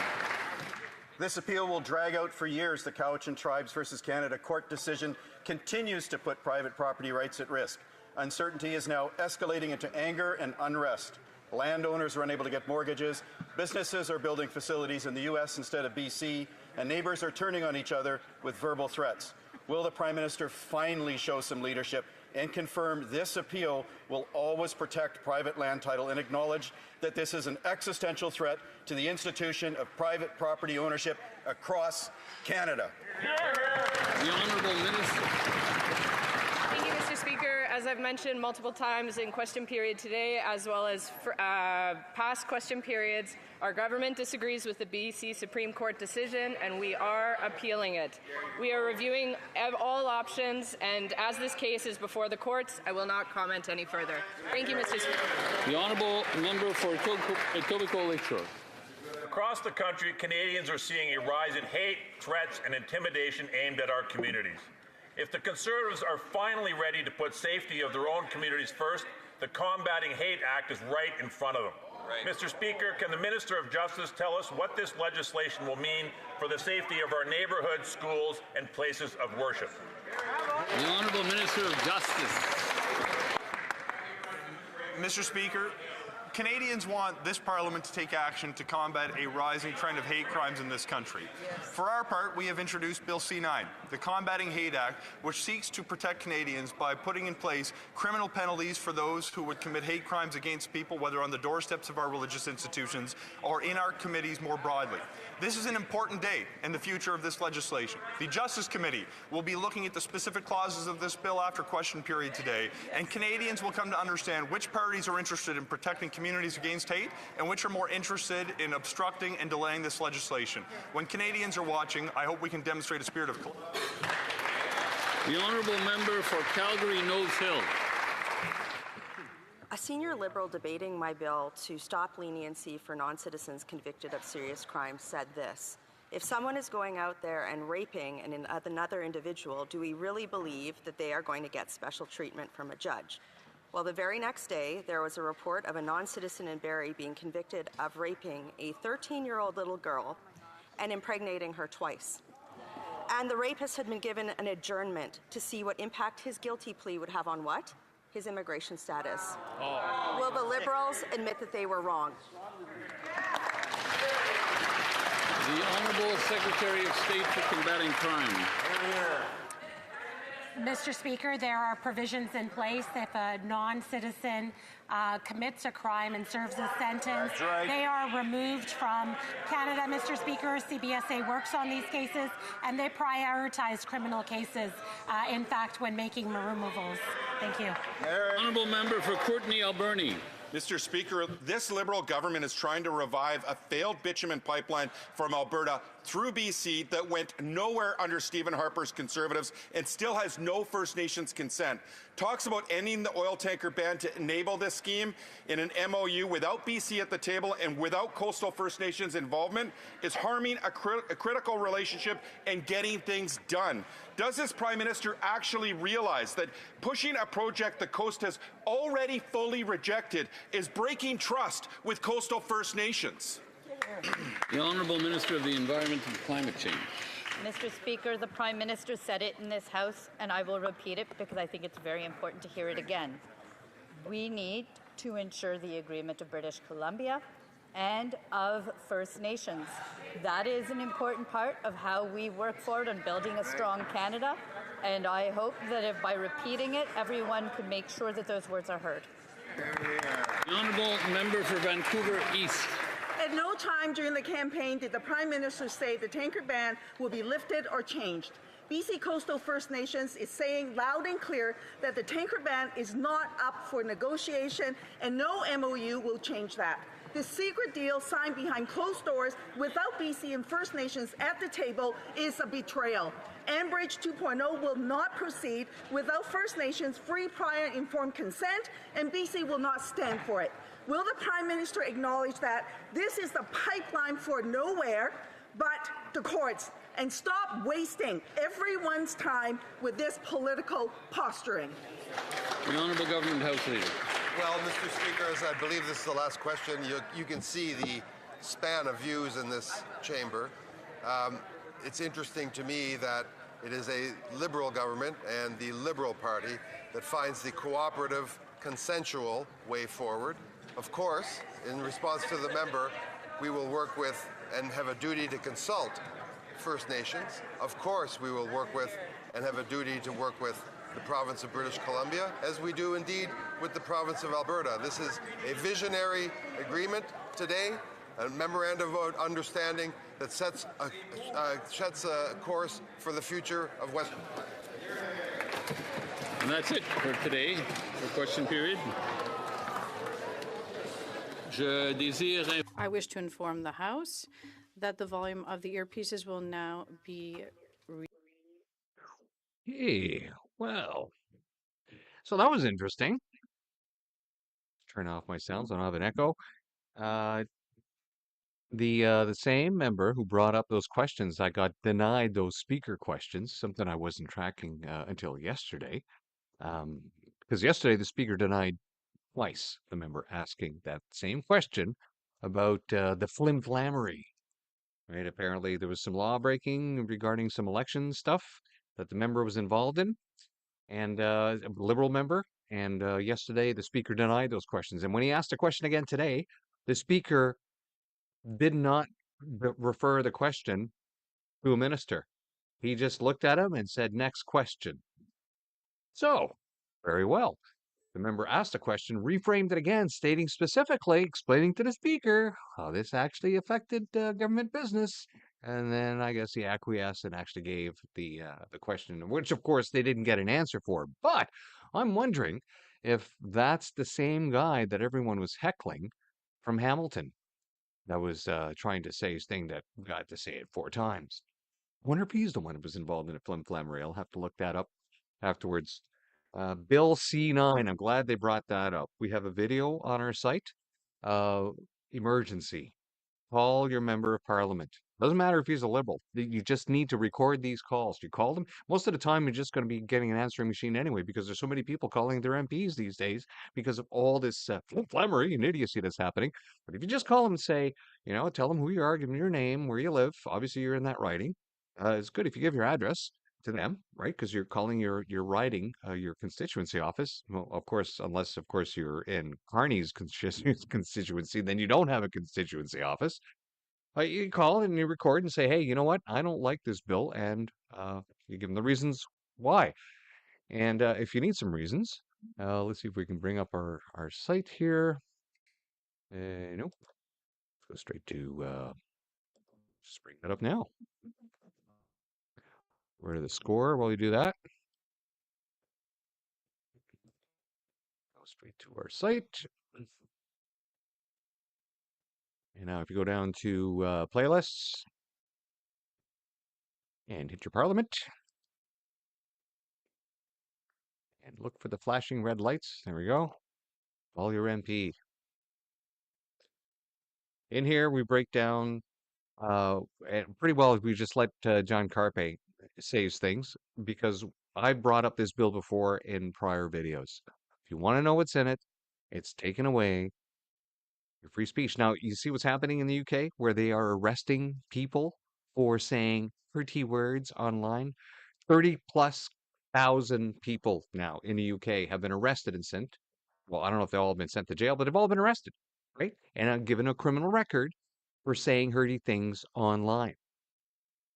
Right, so they get a knock at 2 o'clock in the morning. Oh, you put a post on X that said this, and there's some people they don't, and they make it a non-crime hate incident in the UK, and I'm sure they'll come up with some other weird kind of wording in Canada. But the most important thing about this bill is that it takes away the requirement for an arrest warrant. That's right. You don't need to go to the prosecutor and say, "Hey, give me an arrest warrant so I can arrest that person." No, they'll just show up and arrest you. No warrant required. Yeah, that's crazy. Warrantless arrest for hurty words. That's what's in Bill C9. So when they're talking in Parliament, it goes, "Oh, these people on that side of the house, they're nasty. They don't care about kids. They don't care about crime, because they vote against everything." Well, there's a reason for that. There's a reason why they vote for every single one of these bills because they all have stuff hidden inside of it that just makes us poor, makes them richer, and gives them more control. Because that's all the liberals are about. That's all they will ever be about is what can they do to win the next election? And we see it all the time in their gaslighting. Constant gaslighting. Now, the most obvious thing I saw today was that here you have this apparent MOU that occurred yesterday, the Memorandum of Understanding. I got to tell you, I have been exposed to MOUs as well in the past, in my previous life.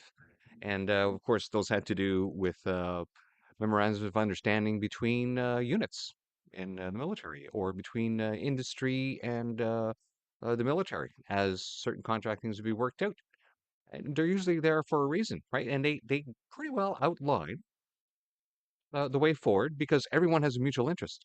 And of course, Alberta, that's been held hostage for the past 10 years, is going to sign anything. Anything that might give them a little trickle, a little hint of hope, more development of their industry, even if it is saddled by the green scammery of carbon capture. And I've always said that if you just ask somebody if they think that the climate models that they make actually truly predict the weather, ask them if it actually takes everything into consideration. And of course, it does not. Their climate models do not include space weather, as in the radiation coming from the sun, as in additional radiation that might be coming that gets past the heliosphere that impacts our atmosphere. It happens whenever a neighboring star explodes or something, you get this huge wave comes through. Heliosphere can't block it all out. We are just a small solar system within an entire galaxy. And of course, we have gravitational forces as the planets move around the sun that affect, right? And people say, "Oh, you're seriously?" The tidal forces of the moon, right? So obviously, the gravitational forces of the other planetary solar systems or the other planets in our solar system is going to affect us depending on their position. I've been watching the skies for years. And just ask them, what do you think causes the weather on Mars or Venus? Those planets, every planet in the solar system has weather. What causes it? As if we can control the weather by reducing the amount of plant food. And finally, of course, what is the parts per million? 44 point something parts per million is this noble gas that we have in our atmosphere. And within a submarine, you can get up to 10 times that limit and still be able to breathe normally. Of course, this will never happen in the atmosphere, um, unless, of course, somebody shows up and dumps a bunch of extra CO2. But planet Earth has a set amount of carbon. It's not like there's a big dump truck that shows up and dumps more carbon. This carbon continues to cycle. So this whole thing about trapping it in the ground, using these expensive systems, it is such crap. You know, we're already carbon neutral. If you want to, even if you believe in that stuff, we're already net zero, given the amount of green space this entire bloody nation has. So we don't need to do this on top of it all. But it's not about the green space. It's about power. It's always about power. All right. I think we've covered everything. Oh yeah, the oomph. There was no oomph today from the Liberals. Typically, they're a little more animated. They're a little more gesticulative, especially even Mark MacKinnon. He didn't go into his fanatical tirades again today. I was just with the waving, and it was more steep laying. He was more reserved today. But you'd think with his big announcement yesterday, oh my God, the country's look at this. We're going to be moving and all these jobs, you know. But maybe because after so many times of saying the same thing over and over again, maybe it's getting a little tired. Or maybe this whole thing that there actually is some strife happening within the ranks of the far lefties, both in the Bloc side and within the Quebec. Maybe there is a lot of people in the party that just aren't happy. And maybe we're seeing that reflected in the House of Commons because there was really just no resilience. It's like everyone's dog died on the Liberal side today. They just they could barely muster to give an effective response. They did not have an energy. They were low T, all of them, very low energy, very, very low energy, especially after a big announcement yesterday. I thought it's like, great, look all these announcements. I think it's finally starting to get to them. I think they're understanding now that every time they put a post out, somebody's dogpiling on them, telling them all the same stuff that people are hearing on independent media.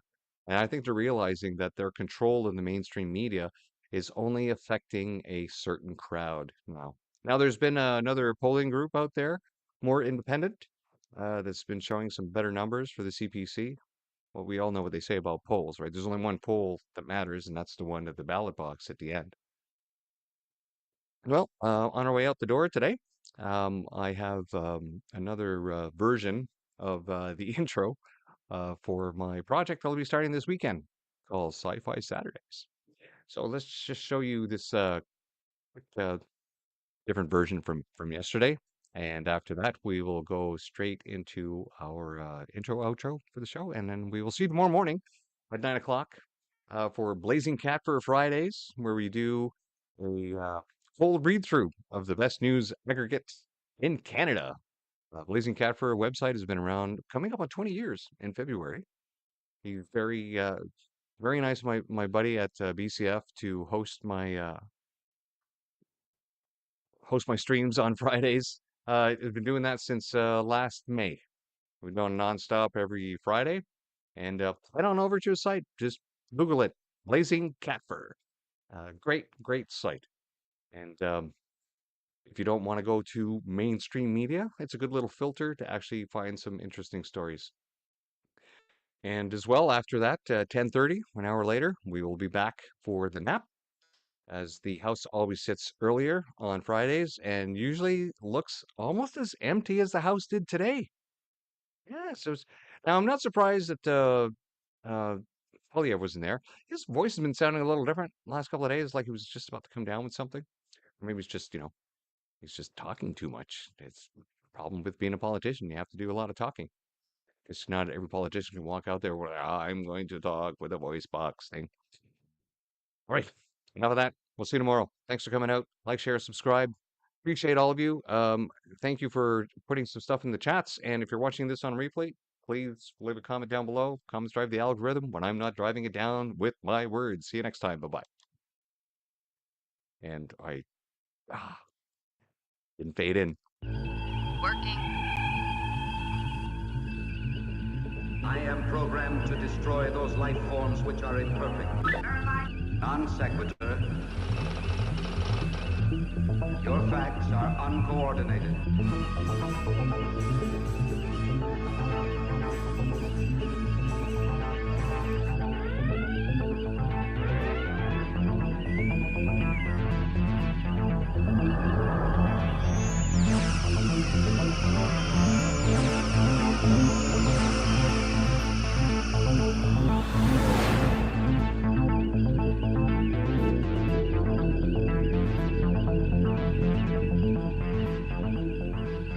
complete.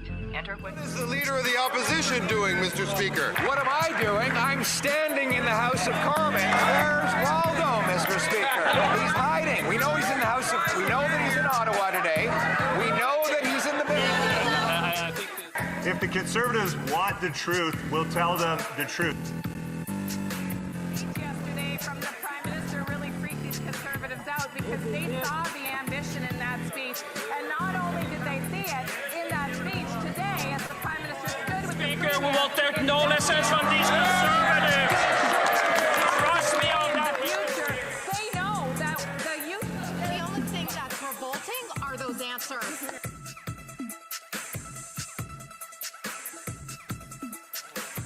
It is too bad that that minister didn't write the Prime Minister's speech yesterday, because it wouldn't have bored and depressed to tears all of those poor students stuck in that room. There he spoke about how they would have to sacrifice more and that it would take time to reverse all of the misery that has built up over the last 10 years. Mr. Speaker, young people want to have homes. They want to have jobs. They want to have hope. They want a budget that is affordable so they can have a life that is affordable. Will the Prime Minister introduce that budget so that Canadians can restore the promise of their country? And we decide what comes next. Canada know that this government has their back. It will continue. There's going to be a powerful statement for the young people of Canada. Driving inflation. The more Liberals spend, the more it costs Canadians at the grocery store. 25% of Canadians are using food banks because they can't afford to eat. So when will the Prime Minister finally get his inflationary deficits under control so Canadians can put food on the table? Mr. Speaker, Conservative members pretend to care about food insecurity, but then they call feeding children garbage. Mr. Speaker, what's garbage was that answer? Did the Prime Minister see the ad before it went out? Of course there are too many people living in poverty in Canada, but there are significant initiatives being put in place by this government. Being serious means being honest and telling Canadians. Canada's economy is in fact growing, Mr. Speaker. Mr. Speaker, do you want the good news or the bad news?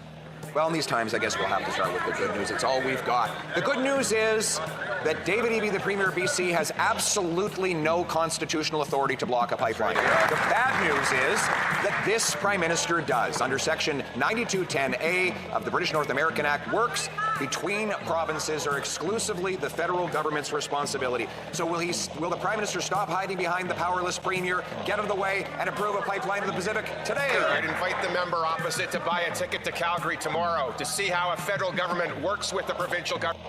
Tomorrow, the Prime Minister will wave around in the air a worthless piece of paper that he says that the Premier of BC can veto any time he wants. Here's the political problem he has. Canadians want a pipeline. They know it's the best way to get our resources to market going around the United States of America, but his Keep It in the Ground caucus is standing in the way. Why doesn't he stand up to them and stand up for Canada? Maybe the member opposite should explain to his constituents why the Premier of Alberta wants to stand beside our Prime Minister and talk about how to build Canada strong. Yesterday, the Prime Minister claimed that he did not have the power to approve a pipeline. Well, too bad for him. The Constitution is public. 9210A says that it is exclusively a federal responsibility. He happens to be the Prime Minister, and he asked us to pass emergency legal powers in C5 to give him the personal authority to overturn any regulation in order to get the project done. In other words, this government has the exclusive power. He has the exclusive legal authority. Will he match that authority with responsibility and approve a pipeline to the Pacific today? What this Prime Minister is doing is leading. He's leading on building national projects. He's leading on building port capacity. He's leading on making Canadian steel, lumber, aluminum, and various commodities more available for homes, for big projects, to put people, unionize people, men and women from every part of this country to work building our great country. That's what this Prime Minister is doing. He's leading. What is the Leader of the Opposition doing, Mr. Speaker? What am I doing? I'm standing in the House of Commons. Right. Where is he? There's Waldo, Mr. Speaker. He's hiding. We know he's in the House. We know that he's in Ottawa today. We know that he's in the building. I think we're so close to the line there that we're actually stepping over it. So if the honourable opposition leader would continue, but maybe in a different vein. Mr. Speaker, I think we're finding out that if you're not there, you don't care. Yesterday, the Prime Minister said, who cares that Canadian workers are losing their jobs because he broke his promise to get a deal? We care. Why doesn't he show up and prove he does too? I'd invite the member opposite to buy a ticket and come to Calgary tomorrow and see who cares. We've gone from elbows up to who cares under this Prime Minister. Remember, he said he would negotiate a win and he would get a deal by July 21st. Well, still no win, still no deal. He's made concession after concession. He backed down on counter tariffs, on the digital services tax, on the legal action against softwood lumber, and he got nothing in return. Well, one thing. Brookfield, his company, got $80 billion in contracts and signed by the president just 20 days after the two met. Is that what he meant when he said he would negotiate a win with Trump?